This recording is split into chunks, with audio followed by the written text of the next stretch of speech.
સ્વામિનારાયણ સાક્ષાત અક્ષર પુરુષોત્તમ સર્વેભ્યઃ પરમાં શાંતિં આનંદં સુખમર્પયેત. શ્રી સ્વામિનારાયણ ભગવાનની જય. શ્રી અક્ષર પુરુષોત્તમ મહારાજની જય. શ્રી ગુણાતીતાનંદ સ્વામી મહારાજની જય. શ્રી પ્રમુખ સ્વામી મહારાજની જય. શ્રી મહંત સ્વામી મહારાજની જય. પ્રગટ ગુરુ હરિ પરમ પૂજ્ય મહંત સ્વામી મહારાજની આજ્ઞા અને આશીર્વાદથી આપણે બધાએ નિત્ય પ્રાતઃ કથાનો લાભ લઈ રહ્યા છીએ. આજે આપણા માટે મે મહિનાની 8મી તારીખ અને બુધવારનો પવિત્ર દિવસ છે અને 1240મી સભા થાય છે. કહત હૈ સહજાનંદ એ વિષય ઉપર 891મો દિવસ થાય છે. ભગવાન સ્વામિનારાયણની સમક્ષ આનંદાનંદ સ્વામીએ પૂછ્યું છે કે પૂર્વના મલિન સંસ્કાર હોય તે કેમ ટળે, અને ત્યારે શ્રીજી મહારાજ પોતે જવાબ આપે છે, જે અતિશય મોટા પુરુષ હોય તેનો જે ઉપર રાજીપો થાય, તેના ગમે તેવા મલિન સંસ્કાર હોય તો નાશ પામે છે. એક બહુ જ મહત્વની બાબત મહારાજ અહીંયા આગળ કહે છે. અહીંયા જે એમનું કહેવાનો હાર્દ એ છે કે જેમ ભગવાન પોતે દયા કરે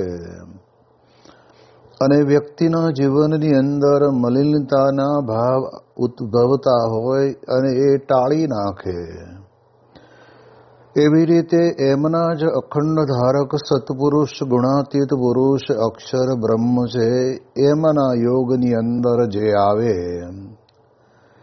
એના પણ મલિન સંસ્કાર હોય તો પણ તેને ટાળી નાખે. જેમ કહેવાય છે કે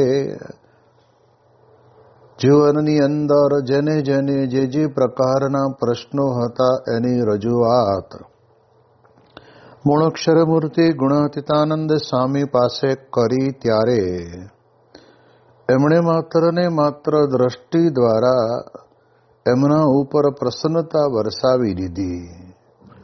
જેમ ઉપેન્દ્રાનંદ સ્વામી જેવા સંત છે એ પોતે ગુણાતીતાનંદ સ્વામીને કહે છે કે સ્વામી, બીજું બધું તો બરાબર, મારાથી કંઈક સારું થાય છે, પણ સાધુતાના ગુણની અંદર એક મહત્વનો અવગુણ મારામાં દેખાય છે, જે મને અંતરની અંદર કામ વાસના રૂપ વિચારોના વમળો જ્યારે આવે છે ત્યારે મારે શું કરવું? અને ત્યારે ગુણાતીતાનંદ સ્વામીએ પોતે કહ્યું કે એક કામ કરો, તમે વડતાલથી જુનાગઢ અમારી ભેળા આલો અને સ્વામીના વચને કરીને વચનમાં વિશ્વાસ રાખીને ઉપેન્દ્રાનંદ સ્વામી પોતે એ જુનાગઢ પધારે છે અને સ્વામીની નિત્ય પ્રત્યે કથા વાર્તાનું શ્રવણ કરે છે. કારણ કે અક્ષર બ્રહ્મની વાણી તો બહુ અદ્ભુત હોય છે. અડધામાં અળગું કરે લેશ ન રહે, સંસાર વચન લાગ્યા કોઈ વીરના. સ્વામી પોતે કહે છે કે અમારી વાતો કેવી કે અંગ્રેજના લોઢા જેવી.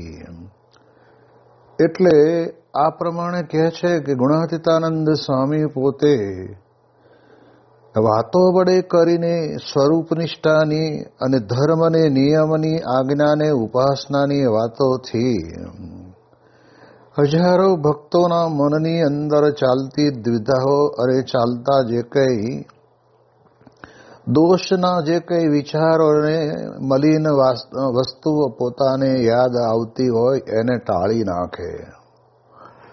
એક દિવસ ગુણાતીતાનંદ સ્વામીએ પોતે કીધું કે ઉપેન્દ્રાનંદ સ્વામી, તમે મેળા ઉપર જઈને આ માટીની અને ગાર કહેતા કે છાણ અને કુંવળ ભેગું કરી અને એની થાપ દઈ દો, એટલે આપણી ગુજરાતી ભાષામાં કહીએ તો ગાર કરી નાખો. હવે સેવા કરાવીને પણ સત્પુરુષ પોતે એના જીવનની અંદર એને નિર્દોષ બનાવી દે છે. એટલે મહારાજ અહીંયા કહે છે ને કે જેમ અતિશય મોટા પુરુષ રાજી થાય અને એ રાજીપો જ્યારે થાય ને ત્યારે ગમે તેવા મલિન સંસ્કાર હોય તો પણ એના જીવનની અંદરથી નાશ પામે છે. એ સેવા કરતા હતા ને તે વખતના સમયની અંદર સ્વામી પોતે ઉપર મેળા ઉપર આવ્યા અને સ્વામિનારાયણનું ભજન કરતા કરતા જ્યારે સેવા કરતા હતા અને ગુણાતીતાનંદ સ્વામી ત્યાં આવ્યા એટલે તરત જ એમને નજર સ્વામી ઉપર ગઈ. હવે જેમને જીવનની અંદર 29 સાધુના જે 30 ગુણ છે એમાંથી 29 ગુણ તો પ્રાપ્ત કરી લીધા હોય, એકમાત્ર આ જ ગુણ બાકી હતો, નિષ્કામ ધર્મરૂપી. એવા મોટા જ્યારે આવી સેવા કરે છે સ્વામીના વચને કરીને અને એના કારણે કરીને તે વખતના સમયની અંદર સ્વામીએ પોતે એની આંખમાં આંખ પરોવીને જેમ માખણમાંથી કોઈ વાળને ખેંચે તો વસમું ન લાગે એમ ખબર ના પડે એવી રીતે સ્વામીએ પોતે એની આંખમાંથી કામને ખેંચી અને દૂર ફેંકી દીધો અને અંતઃકરણ નિર્મળ કરી દીધું. એટલે આપણે યાદ રાખીએ કે ગુણાતીત સત્પુરુષ છે એનો રાજીપો. બીજી વાત આપણે એ પણ વિચાર કરવાની કે મોટા પુરુષ આપણા ઉપર રાજી છે કેમ ખબર પડે? આપણે સેવા પરિચર્યા કરતા હોઈએ પણ રાજીપો તો ત્યારે ખબર પડે કે આપણને અંતરની અંદર અખંડ આનંદ વર્ત્યા કરે. કોઈ દિવસ ક્યારેય પણ કોઈનો પણ અભાવ અવગુણ એ આપણા અંતરની અંદર આવે નહીં. અને બધાનો મહિમા સમજીને, સંબંધનો મહિમા સમજીને ભગવાન અને સંતની સાથે એવા દ્રઢ પ્રીતિએ કરીને જોડાયા હોય એટલે એના કારણે કરીને સ્વામી કહે છે કે બીજો કોઈ વિચાર આવે નહીં. એ જ મોટા પુરુષ આપણી ઉપર રાજી થયા છે એનું કારણ છે. અને એવી રીતે અહીંયા આગળ મહારાજ પોતે કહે છે કે મોટા પુરુષનો રાજીપો થાય તો એ મલિન સંસ્કાર હોય તો નાશ પામે છે.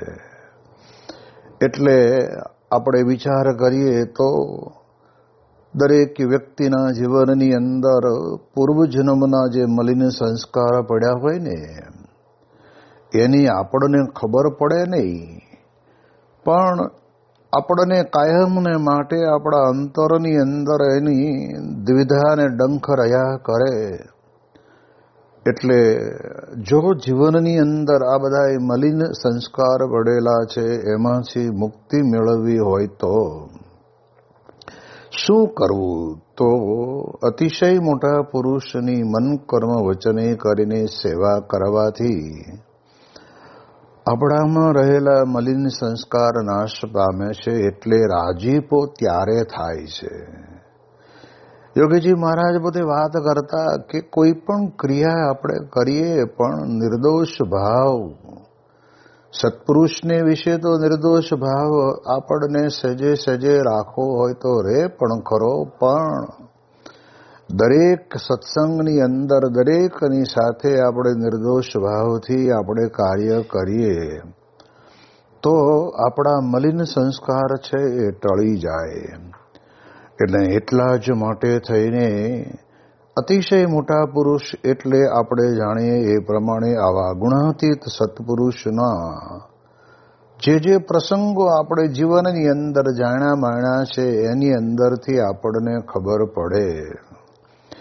ત્યાર પછી મહારાજ પોતે આગળ વાત કરતા કહે છે કે અને મોટા પુરુષનો રાજીપો થયો હોય તો રંક હોય તે રાજા થાય, અને બુંડા પ્રારબ્ધ હોય તે રૂડા થાય, અને ગમે તેવું તેને મતે વિઘ્ન આવનારું હોય તો તે પણ નાશ થઈ જાય. એટલે આપણે તો આટલું બધું જ્યારે મહારાજ વચનામૃતની અંદર સરળ કરીને બતાવે છે ને, એક જ સાધન કરવાનું, બસ મારી ઉપર મોટા પુરુષ કેવી રીતે રાજી થાય એનો જ આપણે વિચાર કરવાનો. અને તો સ્વામી કહે છે કે મલિન સંસ્કાર તો નાશ પામે, પણ લોકની દ્રષ્ટિએ પણ આપણને કહે છે કે એના રાંક હોય તો રાજા થાય.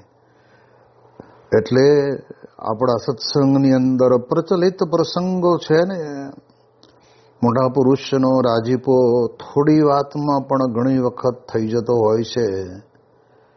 એટલે યોગીજી મહારાજ પોતે વાત કરતા કે ગુરુ હો, જેને કહેવાય કે ગુરુનું વચન અધ્ધર ઝીલવું અને ગુરુની આજ્ઞા હે વિચારણીયા.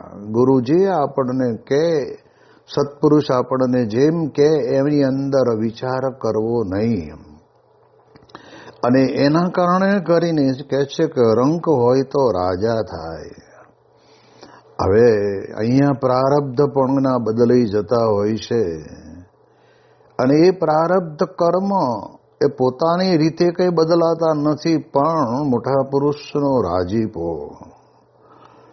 જેમ આજે અમે બધાએ ઘણા બધા સંતો યુવાનો સાધુ થયા છીએ, અને સંત બન્યા છે મોટા પુરુષની આજ્ઞાએ કરીને બન્યા છે. ત્યારે સામાન્ય રીતે દરેકે વ્યક્તિ કાંઈ એટલા બધા પૈસે ટકે સુખી સંપન્ન હોય કે ન હોય, પણ જ્યારે સત્પુરુષ એમને શરણે લે છે અને ભગવાનની આ ભક્તિ કરવા માટે થઈને ભગવી સેનામાં જોડે છે, ત્યારે અમારું પ્રારબ્ધ આખું બદલાઈ જાય છે.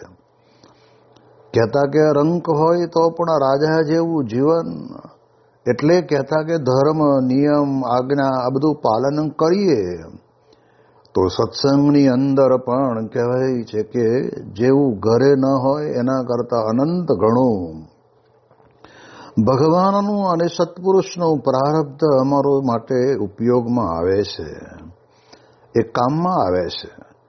અને એટલે જ આપણા સંપ્રદાયની અંદર પ્રચલિત પ્રસંગ છે કે જ્યારે ગુણાતીતાનંદ સ્વામી પોતે જૂનાગઢની અંદર હતા અને દામોદર કુંડ બાજુ સ્વામી પોતે ગયા હશે, અને તે વખતે ત્યાં આગળ મહારાજની પ્રસાદીની જળની જગ્યા છે, ત્યાં આગળ સ્વામી પોતે સ્નાન કર્યું હશે.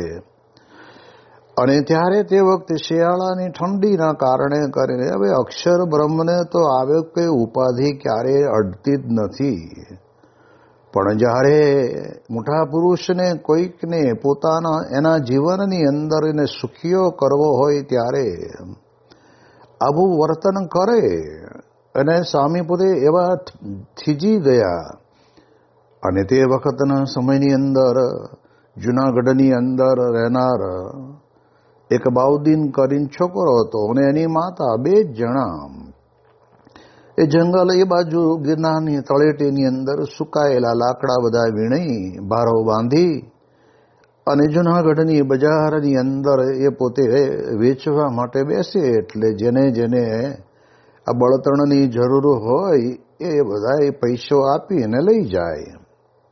અને ત્યારે કોઈક સંતે ઓલા છોકરાને બોલાવીને કહ્યું કે છોકરા, આ અમારા સ્વામી છે, એ પોતે ઓલિયા પુરુષ છે, અને અમને ઠંડી બહુ લાગી છે, એટલે તું તારા ભારાની અંદરથી 2-4 લાકડાના ટુકડા અમને આપીશ.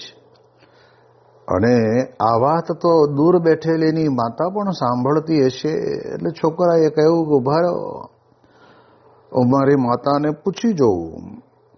અને તે વખતે ત્યાં આગળ જઈને એની માતાને કીધું કે આવું છે, ઓલિયા જેવા પુરુષ છે અને એમને ઠંડી બરાબરને લાગી છે એટલે તાપણું કરવા માટે 2-4 લાકડાના ટુકડા માગે છે, આપું?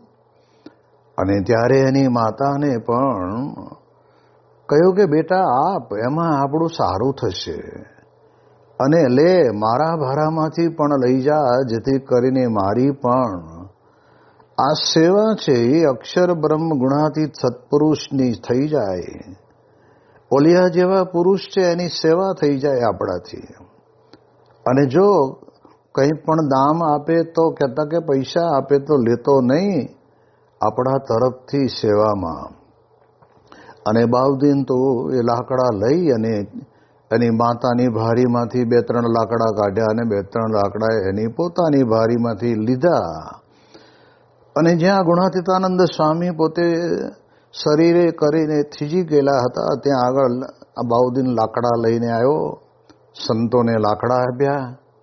સંતોએ અગ્નિ પ્રગટાવી અને એની અંદરથી સ્વામી ચારે બાજુ અગ્નિ આવી એટલે જે શરીર થીજી ગયું હતું એ શરીરમાં થોડીક ગરમી આવી એટલે તરત સ્વામી બેઠા થયા.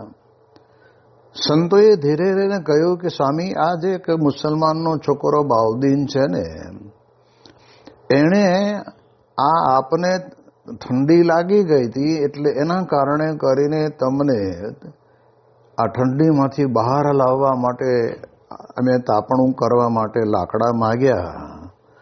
અને ત્યારે એની માતાએ કહેવરાયું છે કે એક પણ પૈસો આ લાકડાની બદલીમાં લેતો નહીં અને આ ઓલિયા જેવા પુરુષની સેવામાં આપણા લાકડા વપરાય.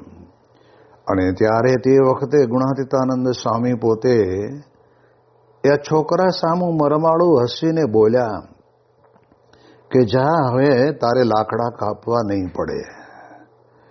આટલું જ બોલ્યા. અને છોકરાને તો બહુ કંઈ એવી ખબર પડે નહીં, પરંતુ કહેવાય છે કે એને એની માતા બંને જણા એ બજારની અંદર આ પ્રમાણે લાકડા વેચવા માટે બેઠા હશે. અને તે વખતે ત્યાંથી એ નવાબ સાહેબ પોતે પસાર થયા હશે એટલે આ છોકરાને જોયો એટલે એને બોલાયો કે તારે કંઈ અમારે ત્યાં રાજ દરબારની અંદર તારે નોકરી કરવી છે? એની માતાએ કહ્યું કે હા કરશે.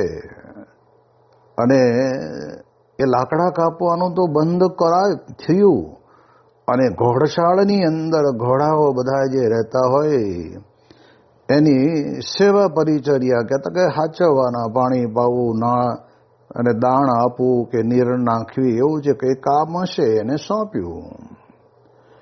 એમ કરતા કરતા છોકરો બહુ સંસ્કારી હશે અને ગુણાતીતાનંદ સ્વામીની દ્રષ્ટિ પડી એટલે કે એને મોટા પુરુષ રાજી થાય તો રંક હોય તો રાજા થાય, એના ભૂંડા પ્રારબ્ધ હોય તો રૂડા થાય. એટલે ભૂંડા પ્રારબ્ધ એટલે બીજું તો કાંઈ નહીં, પણ એ વખતના જમાનાની અંદર આવી રીતે રોજ લાકડા વીણવાના, તડકે ઉનાળે શિયાળે ચોમાસે જવાનું અને રોજે રોજનું લાવવાનું ને રોજે રોજનું એમાંથી મળે એમાંથી પોતાને ખાવા પીવાનું આયોજન કરવાનું. અને એ સ્વામીની દ્રષ્ટિ પડી એટલે એ તો ઘોડશાળમાં હતો અને એની બેન બહુ રૂપાળી હતી. અને ત્યારે તે વખતે નવાબે કહ્યું કે પૂછી જો તારી બેન મારી સાથે નિકાહ પડે એ તો લગ્ન કરે તો. અને ત્યારે એની માતાએ કહ્યું કે બરાબર છે ભલે. અને એની બેન પોતે ત્યાં આગળ એ વખતના સમયની અંદર ત્યાં એની પત્ની તરીકે રહે છે ને એટલે ભાઈ ને બેન બંને જણા ત્યાં રહેવા લાગ્યા. એટલે નવાબને એની બેને કહ્યું કે હવે આ મારો ભાઈ અહીં આગળ છે તો એને આ પ્રમાણે ઘોડશાળામાં રાખી એને કંઈક જવાબદારી સોંપો. એટલે સ્વામીના વચન કેવા કામ કરે છે, એમના આશીર્વાદ કેટલું મોટું કામ કરે છે. એટલે તરત જ એને તો ધીરે રહીને કહે છે કે આ પ્રમાણે ત્યાં આગળ રાજ દરબારની અંદર રાખે છે અને એને એ વખતના સમયની અંદર એને ધીમે ધીમે ધીમે કરતા કરતા એ બાઉદીન પોતે ત્યાં આગળ દિવાનની પદવી પામે છે. પરંતુ મહત્વની વાત યોગીજી મહારાજ પોતે કહેતા કે એણે પોતાની જિંદગી પર્યંત જે કુહાડો અને જે દોરડું લાકડા કાપવા માટે કુહાડો રાખતો અને દોરડું બાંધવા રાખતો એને નાખી નથી દીધું કે ભાઈ હવે આપણે લાકડા કાપવાના જ નથી, નહીં, પણ પોતાની નજર સામે રાખતો કે આ બે જ મારા ભાગ્યની અંદર હતા, મારા પ્રારબ્ધની અંદર હતા. પણ અક્ષર બ્રહ્મ ગુણાતીતાનંદ સ્વામીની કૃપા મારા ઉપર વરસી, મારા ઉપર એમનો રાજીપો થયો ને એટલે મારા બુંડા પ્રારબ્ધ રૂડા થયા અને રંક હોય તે રાજા થાય. આના જન્મે શક્ય જ નથી.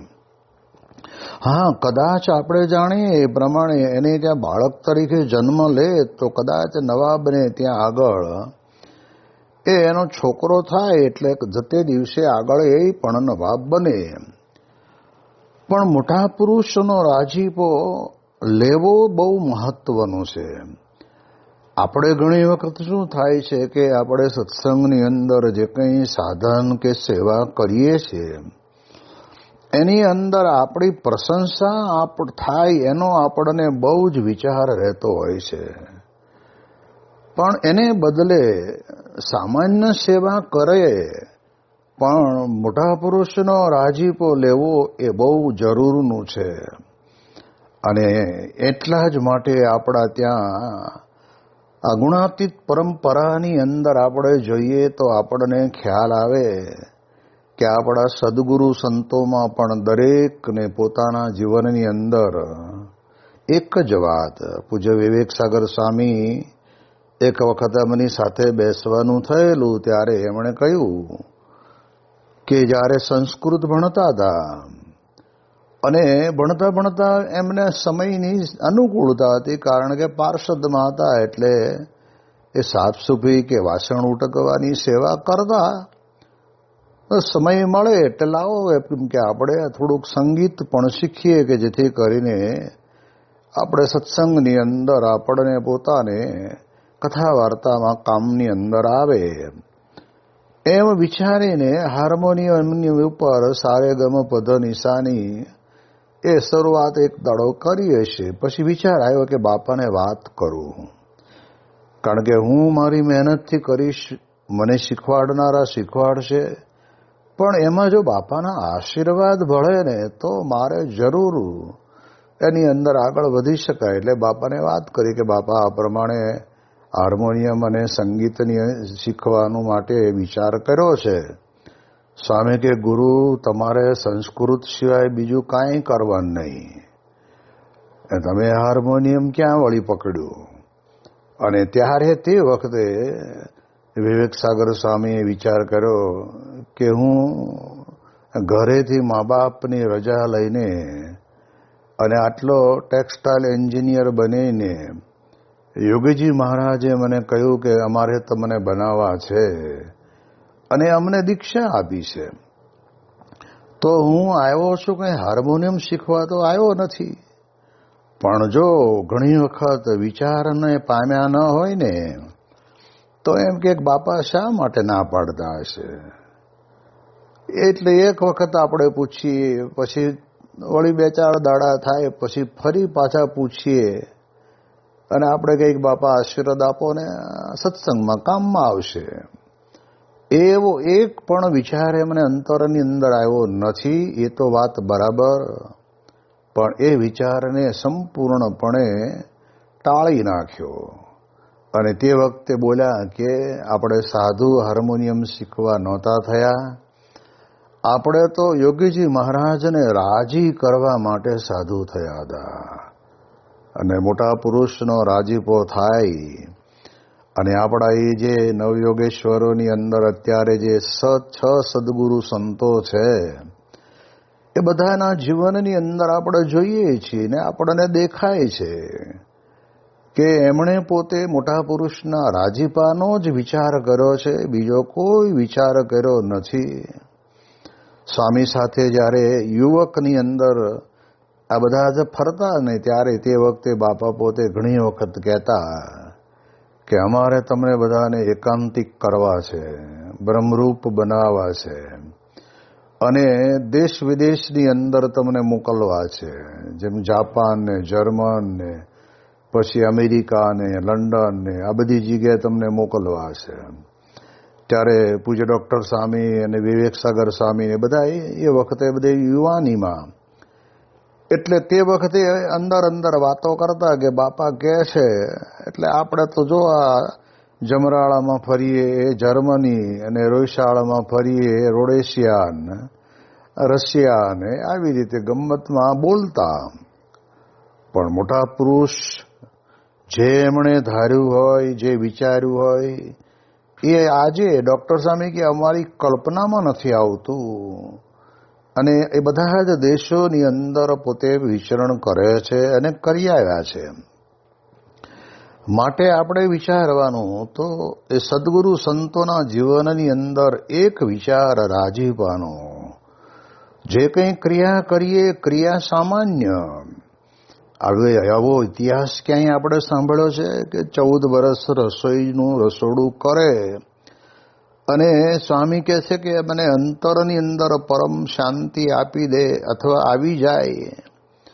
ઉલટાનો રસોડામાં રહેનારાના તો સ્વભાવને પ્રકૃતિ એ રસોડાની અગ્નિએ કરીને વધારે સતેજ બનતા જતા હોય. એને બદલે ત્યાગ વલ્લભ સ્વામી પોતે રહ્યા અને નિર્દોષ ભાવે એમણે બરાબરની અદ્ભુત સેવા કરી અને સેવાના કારણે કરીને એમના પોતાના અંતરની અંદર અદ્યાવધિ પર્યંત ક્યારેય કોઈ મલિન સંકલ્પ પણ એમને થયો નથી. અત્યારે પણ બોચાસણમાં હોય કે જ્યાં હોય ત્યાં આગળ સ્વામી પોતે દરેકની જ્યાં રૂમ હોય ત્યાં રૂમની અંદર જાય, એ પૂજા કરતા હોય તો એમને એકદમ વાંકા વળીને પગે લાગીને જય સ્વામિનારાયણ કરીને હાથ જોડે. એ તો બરાબર, હવે એમણે તો પૂજાએ કરી લીધી હોય મંગળા આરતી પહેલા, તો એમને એવો વિચાર નથી આવતો કે આ બધા આજકાલના આવેલા છે અને મારા હજુ તો પૂજા કરે છે. એમ નહીં, પણ એવો શુદ્ધ ભાવથી જ્યારે કરે ને ત્યારે પ્રમુખ સ્વામી મહારાજ પોતે અપરંપાર રાજીપો બતાવ્યો. મુંબઈના કોઠારી સ્વામી એમને પણ બાપાએ પોતે કીધું ને કે ગુણાતીતાનંદ સ્વામીની વાતોમાં લખ્યું છે કે મોટા શહેરનું સેવન અને અધિકાર છે ને, અને એમાં કહેવાય છે કે કોઠાર એ જીવને બગાડવાનું કારણ બને છે. પણ એ 70 વર્ષ થયા મુંબઈ જેવા શહેરની અંદર રહે છે, પણ એમની સદાયને માટે નીચી દ્રષ્ટિ અને ભગવાન અને સંતના રાજીપા માટે જ એમણે પોતે પોતાના જીવનની અંદર એ જીવન જીવ્યા. અને ત્યારે આજે જે સંકલ્પ કરે હરિભક્તો અને કોઠારી બાપાની પાસે આશીર્વાદ લે, એમાં તો એમને એમના જીવનની અંદર ખરેખરો કહેવાય છે કે લાભ પ્રાપ્ત થાય છે. એટલે એટલા માટે મહારાજ પોતે આપણને અદ્ભુત વાત કરે છે કે ભૂંડા પ્રારબ્ધ હોય તે રૂડા થાય અને રાખ હોય તે રાજા થાય.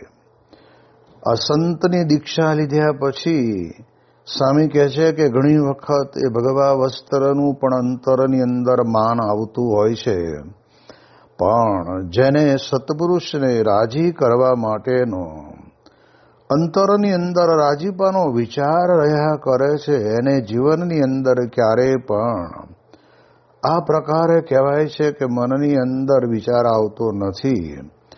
એટલે મહારાજ પોતે મોટા પુરુષનો રાજીપો શેમાં છે એ આપણે જાણવું પડે.